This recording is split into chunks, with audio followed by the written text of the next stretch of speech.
Hello beautiful soul! Welcome back to my channel, Pisces Kabayan. This reading is for you.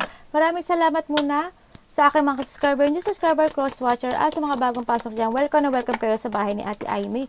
Maraming salamat na sa nakataba ng pusong yung mga comments. Halos lahat kayo is resonate. Skip comment lang mga kabayan, ng yung energy is naiwan dyan. Pati pangalan nyo, binabasa ko.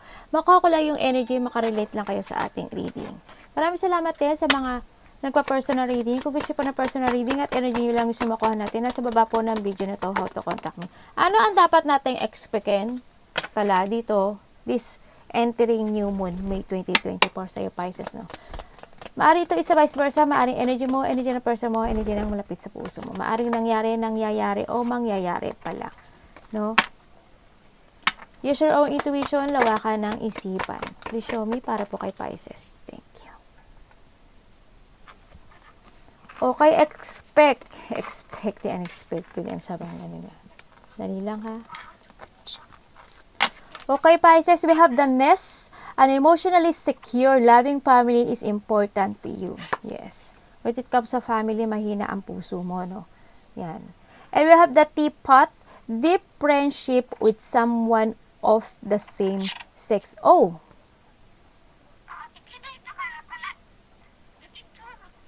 Talaga? Tingnan nyo. Sino nakakaranas nito? We have the March and July. Anong meron ng March and July? Yan, there's something happening, no?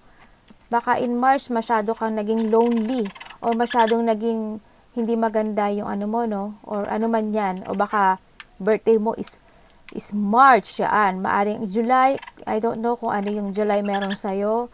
Na ayan, there's something happening daw sa March and July. Baka birthday mo nga July. Ay, March. We have the Mule. Someone is extremely stubborn and unwilling to change. Okay, sino to? Ikaw to? Ikaw ba to? We have the Whale. Great worry over nothing. Huwag tayo mag-isip na wala namang katuturan. Okay? Yan. Baka ang dami nating iniisip. Wala namang nangyayari. Okay? Wala, mapapagod at ma-stress lang tayo, depressed lang tayo dyan. Anong dapat natin expectin this entering new moon kay Pisces?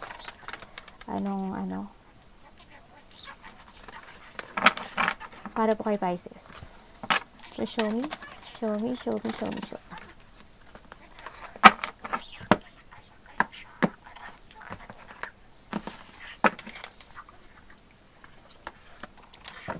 Wow, the Ten of Pentacles. Okay, very good ah.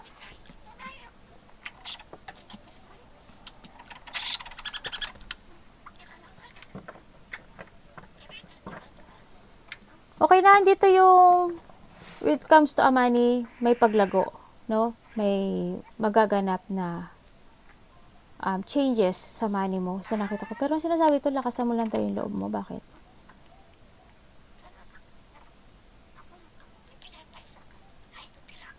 Okay, magiging busy ka.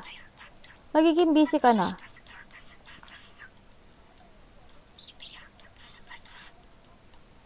Ba't ito magiging busy?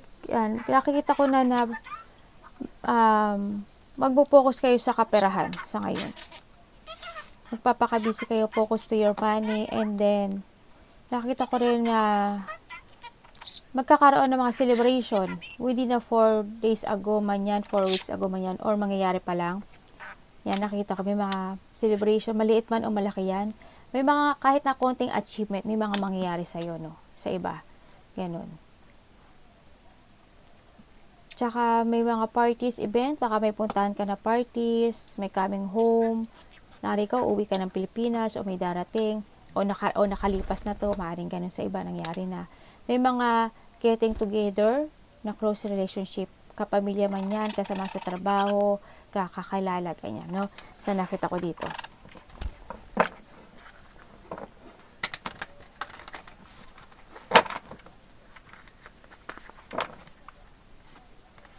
Wow! Andun yan sa part na nag-iisip kayo na ano ba dapat ko gawin para magkapera ako? Ano bang dapat ko gawin para ano bang negosyo ang dapat kong gawin Ganyan. Handun kayo sa pag-iisip, handun kayo sa mga pagpaplano, handun kayo sa mga strategy, no, sa nakita ko dito. May mga, you need to chase your dreams. May mga new beginning ako nakikita sa iba, na baka mag-start kayo ng sarili nyong new work. Yan, may mga mag-i-start na ng new work kasi para sa kanilang dream sa buhay. Maari nagkakaroon ng mga bagong pagpaplano sa iba. Yun nakikita ko dito, no, para sa pagkakaperahan. Kasi more on focus kasi kayo sa pera sa ngayon, sa nakita ko dito. No? Yes, and we have the Ten of Cups.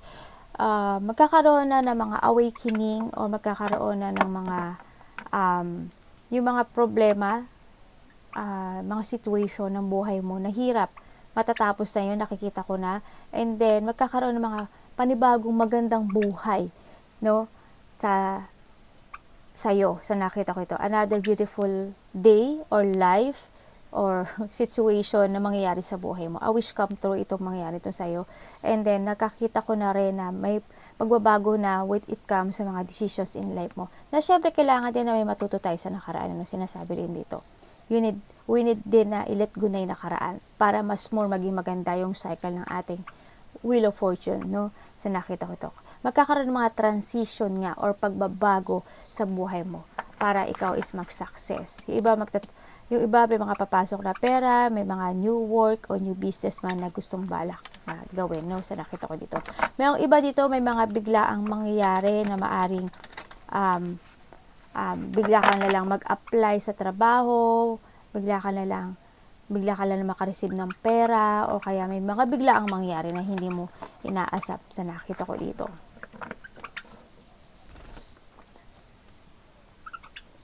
Sandali lang anak, nag-ano si mami.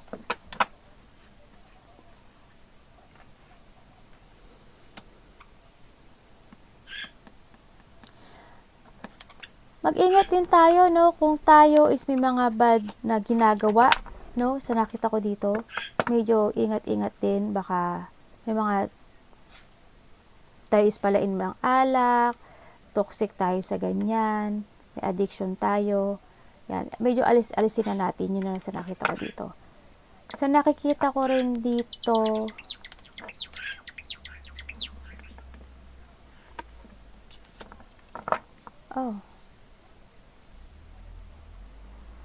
ang dami niyong iniisip, ano?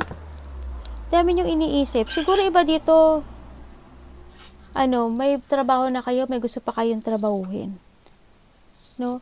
Yung iba dito, alam mo, nakita ko dito na parang merong tao or situation sa buhay mo na nakapagpipigil sa'yo para ma-achieve mo yung mga happiness and fulfillment mo sa buhay. Nahahatak ka nitong situation na to. Tao ba to? Sitwasyon ba to? Yan. Nahahatak ka dito sa to change to your best version. Siguro this is a time to think positive and take it action. This is a breakthrough para sa'yo, para gawin mo ito, to make a new fresh start, a beginning of your life, life-changing and hope, syempre. And maaaring ito is opportunity na alam ko na magugustuhan mo. Baka may ginagawa ka na nga, may gusto ko pang gawin na iba pang pagkakaperahan. Yan, no? Sinakita ko dito.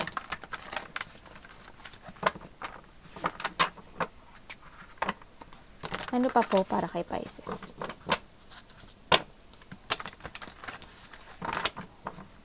Ano pa dapat niya expectin?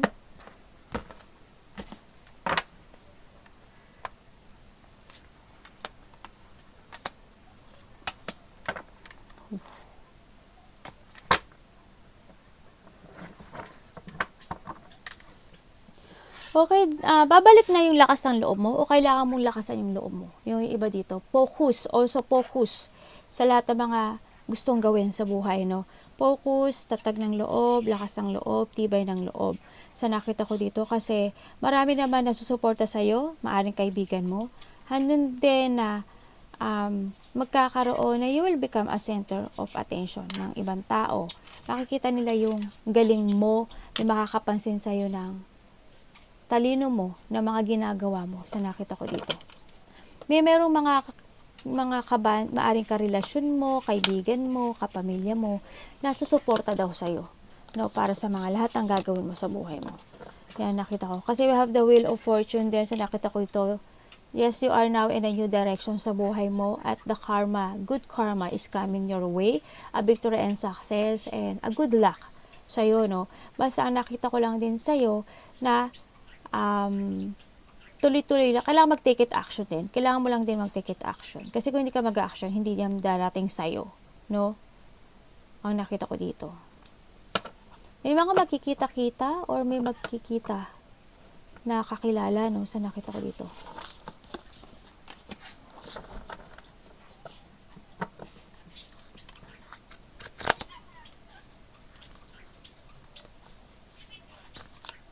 Siguro iba dito, kailangan nyo ng mental peace, no? Siguro baka gusto mo na magpahinga, no? More on focus ka na rin naman sa sarili mo. Alam mo, iba sa inyo, more on focus sa sarili. Yan. Mag-rest din kayo, no? Sa iba dito. Ano pa? Dapat ko malaman kayo. Hala, may ping-pong. Yes, makakakaroon ng mga clarification, clarity sa buhay mo, no? Na ayaw mo na rin magpakulong sa mga situation na nakakasakit sa'yo. Sa nakita ko to. Kasi nakita ko mag-movement ka na. No? Minsan lang din nagja-jungling ka o nagbaback and forth yung gusto mong gawin kasi ini-evaluate mo pa siya, no? Sa nakita ko dito. Yan. Maglabas-labas ka kasama mga friend mo para magkaroon ka ng mga new ideas. Sa nakita ko naman na matatapos na rin naman ang mga paghihirap o problema mo, struggle mo sa buhay mo. Yan. Yan. Minsan okay lang na umiyak, no? Sa nakita ko dito para makapag-isip ka ng tama. Ilabas mo yung nararamdaman mong sakit, hiknapes, ganyan. Yan, nakita ko dito. Kasi makakaramdam ka pa rin ng hurt, no? Maaring may tao na makipag-usap sa'yo, na makakasakit sa'yo, ganyan. Yan. O siguro may mga sitwasyon na gagawin ka na hindi natupad o hindi nangyari. Kasi nakita ko yung sakit mo dito, yung lungkot mo dito, yung depressed mo dito. Nakita ko na something loss, ako nakita, yung emotion mo, sobrang umiyak, conflict, naguguluhan, hindi maintindihan, baka nagkaroon ng separation o mga kabiguan na nangyari sa buhay, no? Kasi nakita ko dito, sa iyong mga plano o sa mga gusto mong mangyari sa buhay mo. Huwag ka mag-focus on, look to the future. Arigato, namaste, God bless.